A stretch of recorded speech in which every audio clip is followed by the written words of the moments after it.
ஏன்னா நம்ம வறுக்கிறதுக்கு ரெடி பண்ணி வச்சுருக்குறோம், கட் பண்ணி வச்சுருக்குறோம். மஞ்சத்தூள் போட்டு உப்பு போட்டு ஊற வச்சு வச்சுருக்குறோம். பார்த்தீங்கன்னா கேரளாவிலேருந்து வாங்கினா அது மீன் மசாலாங்க இது.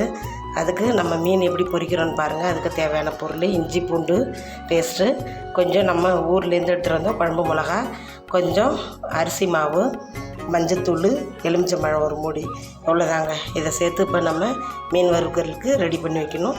அது நம்ம மீன் பொரிக்க போகிறோம். மீன் பொரிக்கிறதுக்கு எண்ணெய் ஊற்றியாச்சு. எண்ணெய் நம்ம தோசை கல்லில் தாங்க வச்சு பொரிக்கிறோம்.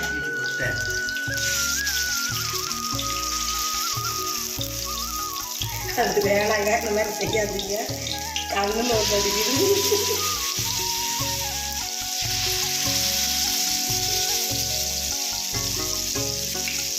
மீன் தான் நம்ம பொரிச்செடுக்கலாம். மீன் வேகிறதுக்கு கொஞ்சம் டைம் எடுக்கும். மூடிக்கணும். வாங்க நம்ம மூடி போட்டிருந்தோம் இல்லையா, எப்படி இருக்குன்னு பார்க்கலாங்க.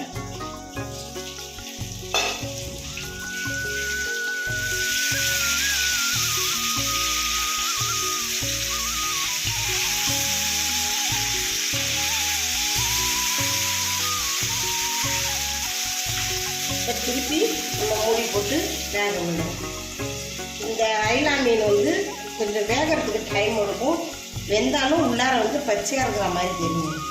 அதனால் கொஞ்சம் நம்ம இந்த மாதிரி மூடி போட்டே வேக விடணும். பார்த்திங்கன்னா மீன் எல்லாமே பொரிஞ்சிருச்சு.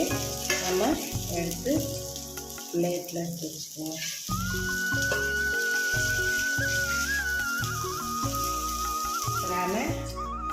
மீன் வறுத்தாச்சு, எல்லா மீன் வறுத்தாச்சு. பாருங்கள், நீங்களும் இது மாதிரி நான் செஞ்ச மாதிரி நீங்களும் செய்து பார்த்துட்டு எப்படி இருக்குன்னு சொல்லி கமெண்ட் பண்ணுங்கள், ஷேர் பண்ணுங்கள், சப்ஸ்கிரைப் பண்ணுங்கள், என்ஜாய் பண்ணுங்கள் சண்டேவில். பாய்.